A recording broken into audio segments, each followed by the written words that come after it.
everybody. Welcome to the Sci-Fi Sisters podcast, where we give you our point of view. I'm your host, Tamia Harper, and I'm joined today by my sister, Yvette Blackman-Tom. Hello. Hello. I wish I could go that deep. Boy. It's so sad. Oh, my God. Wow. I know, it's about to make it even worse, too. I was about to be like, it's so sexy. See, this is what happens. That's what he said. It's what happens when our other sisters leave the two of us alone. Is never right. Ooh, it can always be after dark with us. Always. Okay, well, hey, everybody. Welcome to the show. We are proud members of the Trek Geeks Podcast Network, and we are proud to bring you this show today. We had a really nice time, although be it a very brief one, right? Yeah, it was. It was very brief. Yeah. But we are blessed because Paramount once again included us in CBS, excuse me. CBS, yeah. Mm-hmm. It included us in the press junket for Star Trek Lower Decks for season 5, which is about to air very shortly. Do you remember the air date?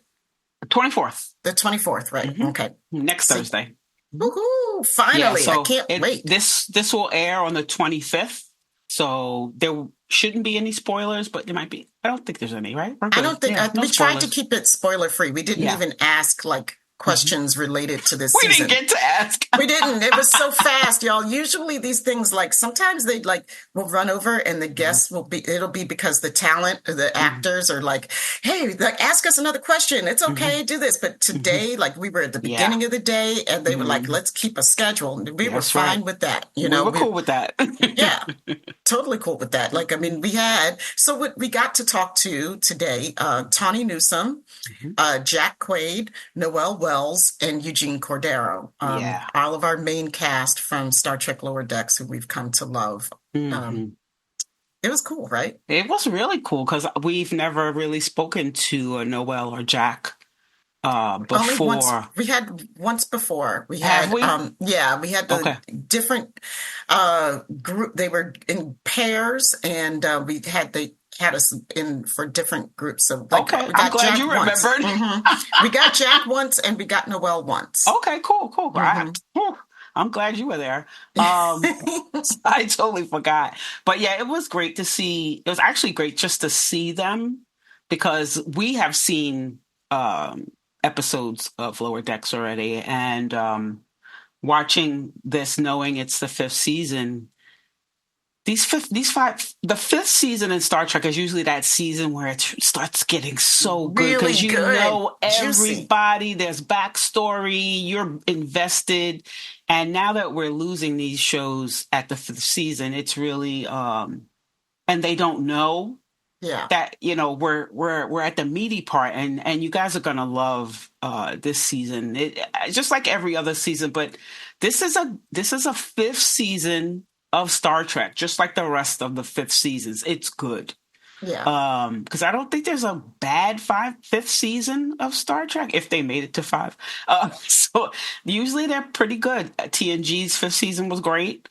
And of course, DS9's 5th season. We know the DS9's 5th season. I can't recall enough of Voyager's 5th season now to I don't remember too much, that. But I'm sure our Voyager fans I think it was 7 of 9 was there for the 5th season. Yeah, I think so. Our Voyager fans can let us know about 5th season Voyager. Yeah. But yeah, it's so far what I've seen, this season has been amazing, and I've loved it. And it's shifting into a little bit of a different type of storytelling for them. And I'm here for it. Here for it. Of course, I'm such a huge Lower Decks fan. I love this show so much that they can really do no wrong. But what I feel like is really comfortable. No, nothing. What I feel like is super comfortable in their hands. I will go wherever they lead with the storytelling. I don't care how they tell it. I agree. I think I really agree with that. I just whatever they tell, I'm there for it because I know they know what they're talking about. And a lot of times they know Star Trek. I would think much better than I do. Right. So, because they'll bring up stuff and wait till you see what they bring up. Oh my God. I'm saying there's Oh, I had moments like one moment in particular was so surprising that I was emotional about. Like I was Yeah. surprised that I was emotional about it because Yeah. it's a callback to, as they do, this is what they do. They call back to different episodes or movies, and it's a callback to an episode that I never felt particularly connected to, but is nonetheless an iconic Star Trek moment. Yeah. Right. And now I feel connected to it, like in a way that I never did. Like it helped deepen my appreciation for that moment. It was like, really oh, did. wow.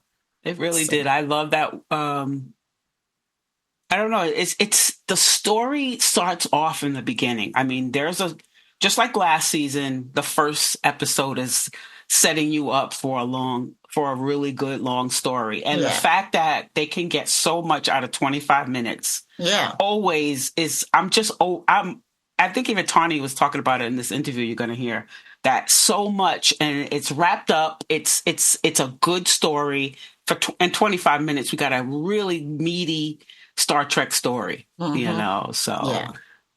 it's I can't wait for you guys to see Lower Decks, and I'm really sad that it's ending. Me too. At least we hope there's more.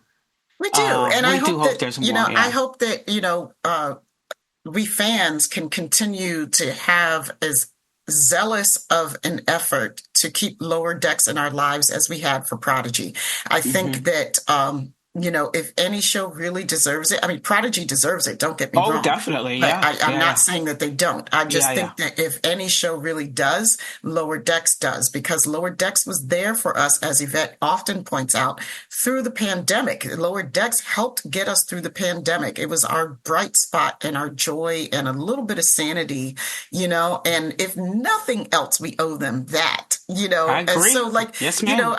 I don't know who's out there who can get fly a damn plane for Lower Decks, but come on, y'all. I'm doing everything I can do. I'm using my platform, and we're talking about it, and we're hyping it. I'm waiting for somebody else to step up someplace else to help as well, because I can't get a plane. This is what I do.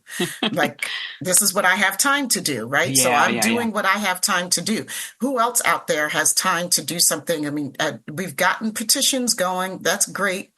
But we need to step up the fire. People are sending donuts into the Prodigy writers' room and stuff. Like, what are we going to do for Lower Decks, y'all? Yeah, we got to do something. Come on, Lower Deckers. Because even if it's ending, which I think is fine, but I think there's so much more story to tell because it's animated, that these characters can go on to do other things. There's infinite stories to tell in that universe, in the time frame that they're in with these characters. Yeah, because remember, Lower Decks is only 2 years.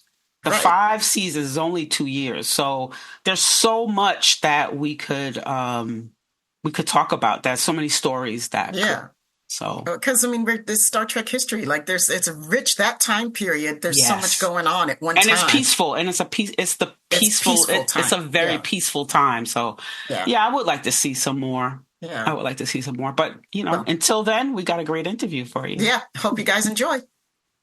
Hi, Tamia and Yvette from the Sci-Fi Sisters. Hi, everybody. Hey. It's so good to see you all. It's really lovely to see you all, and a little poignant too. And just know that we love you all very much, and we're fighting to get you back. Okay. Please, thank you. Yeah. So we're just hopping on in here. I want to know.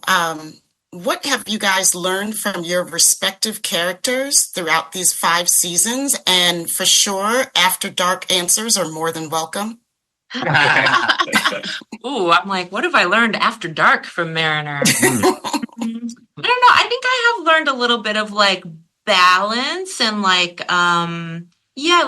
maybe more outward expression of friendship love for her friends. She does that well-ish. But truly, the love between these guys has really informed how I kind of treat my platonic relationships in my life. And okay, so this is platonic.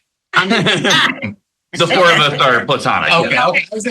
Sure, because we haven't been together in a while, so I'm not sure if the vibe changed. But the 4 of us collectively have had a will they, won't they thing going on for a while. I'll talk to you offline.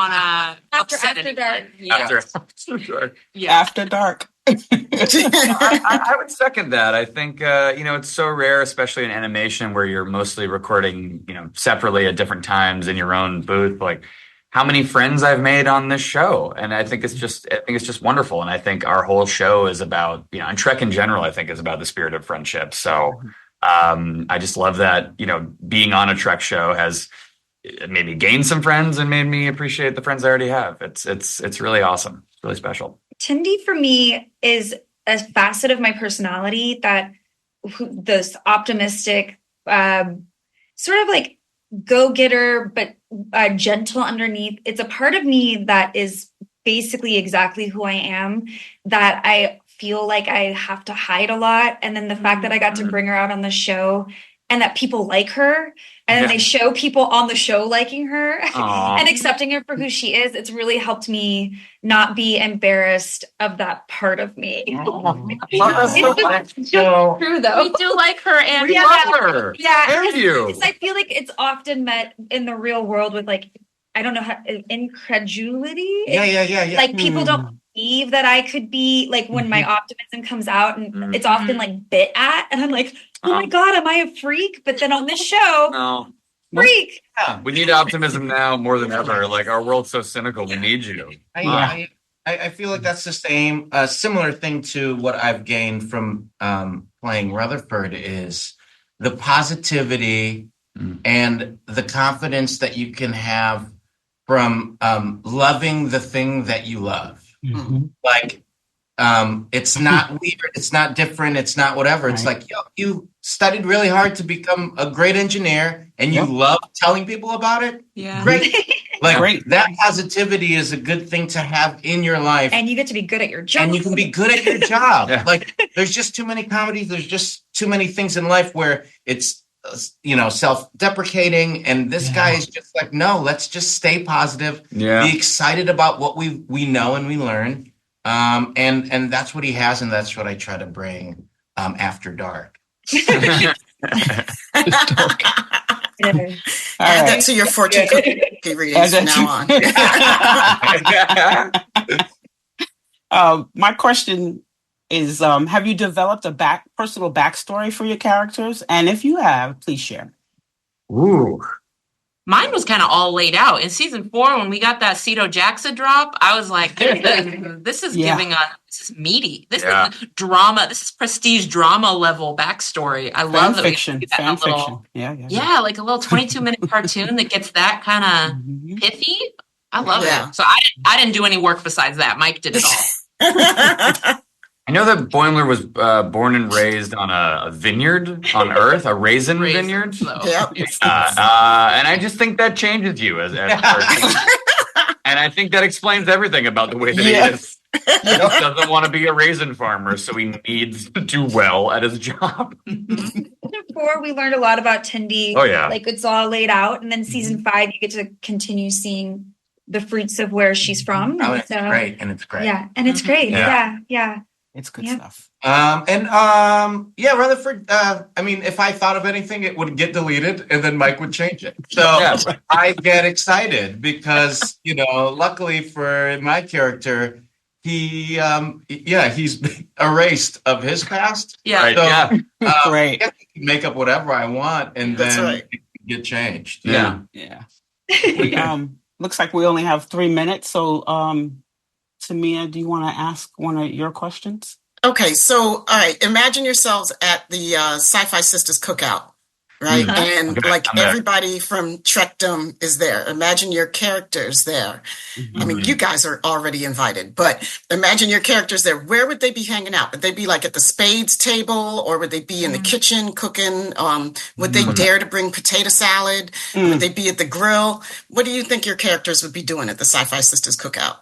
I think my character will have been sent to go get some ice. And I think he will have slipped on all the ice. And he's just still at the grocery store, like figuring out that situation. But he'll be back soon, he promises. By the time he gets back, it's just water. Yeah, it's just water. A series of mishaps has befallen Boimler yet again. Yeah, for sure.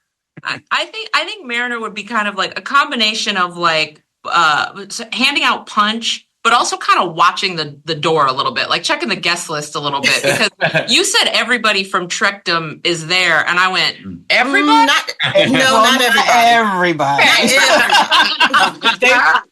You feel me? So yeah, Mariner would be like, we got to make sure the vibe is right in here. That's right. Right. Oh, I think Tendi and Rutherford would be together, just hopping around, looking at like playing with the dogs. Playing with the dogs. Yeah. The dogs. Yeah. I think we'd just be around and be like, "Who is that?" Like a child. Yeah. Yeah. I think we would be the children. Yeah. Children. We would be at the kids. Yeah, it's like kids section. I think somebody's drowning. Oh, that's me. Oh wow. Oh my. You guys would definitely be sitting at the kids' table. Oh yeah. Cornhole. Wow. It looks like we have to wrap up, but I just wanted to tell you guys how much we love this show, and Tawny and Eugene, you know how much we love you guys, and it's so good to meet you and Jack and Noel. I'm so happy we finally got the whole crew here. We love the show. We always tell everybody this is where you start. You guys are the best. Thank you for your support. We love you so much. We love what you do and what you represent in the fandom. Thank you. We always come by and say hi, so we will. You better. Love you guys. I love you guys. Thank you. Okay. What did y'all think of that? It was pretty cool, right? It was short and sweet, right? Short and sweet. Yeah, they were great. I mean, I appreciate them, especially Tawny at the end shouting us out. Love that. I did almost cry a little bit. Yeah, her and Eugene, they're the best. They're the best. They've become very,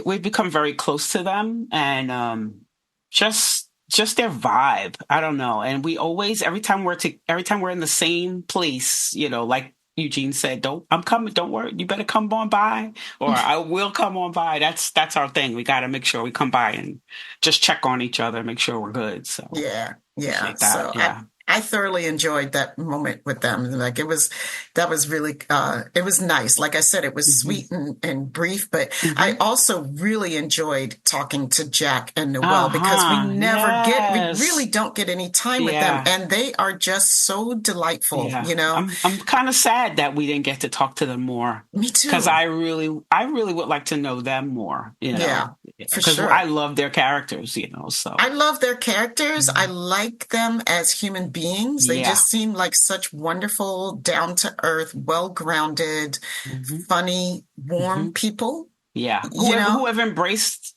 this little show, as something really special. I think they get it. We say that a lot. Did you think they got it? And I think this whole group has definitely got what they signed up for. Yeah. I know they understand what's to come. Yeah. Because when you get on Star Trek, it's forever. So that's right. So you better make the best of it. Yes, right. That's right. Because you're stuck with these folks and with us. And with us. That's right. At Lower Decks. I mean, yeah.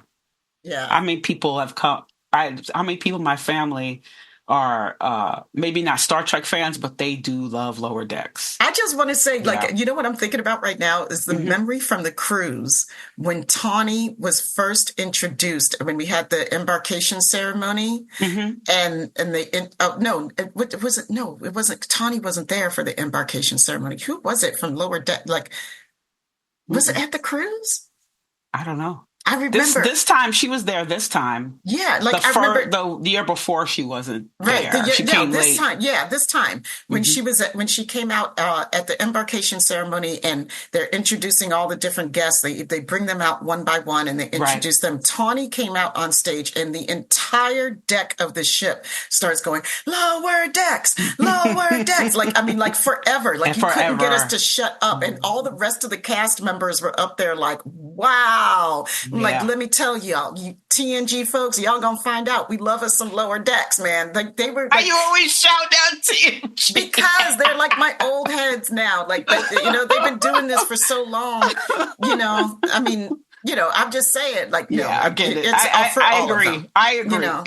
Yeah, I'm just saying. I just But I saying, agree. like there were some looks up on stage, like what's going on here, and what's going on here is Lower Decks, baby. You know, but no, I mean, just such a great addition to our Star Trek family. I'm so happy that, and I love the fact that the Lower Decks, especially Tawny, she's such a big fan of Star Trek, and she's getting to live out her childhood fantasy, and she's doing the same, doing the same thing for us and the rest of the fans. And she's, I think I see her as the person that's like bridging all the rest of me too. The rest of them together, that type of thing, she's definitely the glue that is binding the different generations and the different fans together, because everybody sees themselves, like, because she's such an well-rounded fan, that they can connect with her in so many different ways. And she's so approachable and very approachable. Yeah. Well, shout out to Tawny Newsome. Yeah, well, Tawny Newsome, we told you back in Chicago when we first met you. Yeah. We had your back, and you're our girl, and we love you forever. And of course it would be us too. I know, right? Oh boy. Oh well. You got to go back to that episode to find out what that's all about. Yeah. So anyway, we love you guys, and thank you so much for listening. So Yvette, if people have want to share their thoughts on Lower Decks, etc., where can they do that? You can find us at sci-fisistas.com. That's SYFYSISTAS.com. You can join us on the mothership. That's MUTHASHIP.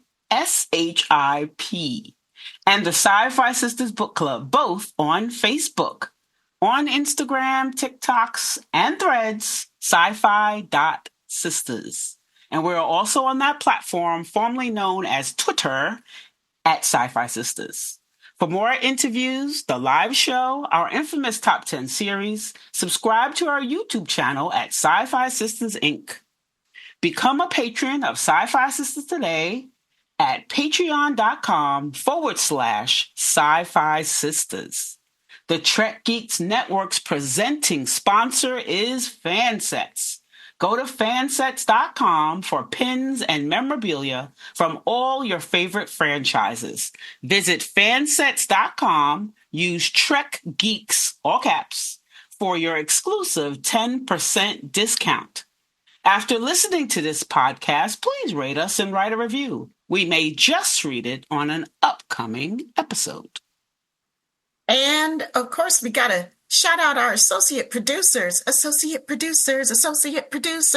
There's so a song? Yeah, there's going to be a song. Oh I gotta finish making it up. It's not done yet. Okay. And those people who we are so delighted to thank are Karen Dramera, Sailor Marj, and Stephanie Baker. We appreciate you all so very much. And we got to shout out the baddest engineer in any and all known universes. See, he's got a song. Dose, dose, dose, dose, dose, dose, dose, dose. Here's Dose, the anonymous one. He's responsible for our audio production services and for the music that you hear on our show. And if you need him, hit him up on Instagram at dose_the_anonymous_1. And that's it for us this week. We are, we're out of here. We love you. Peace, love, and hair grease.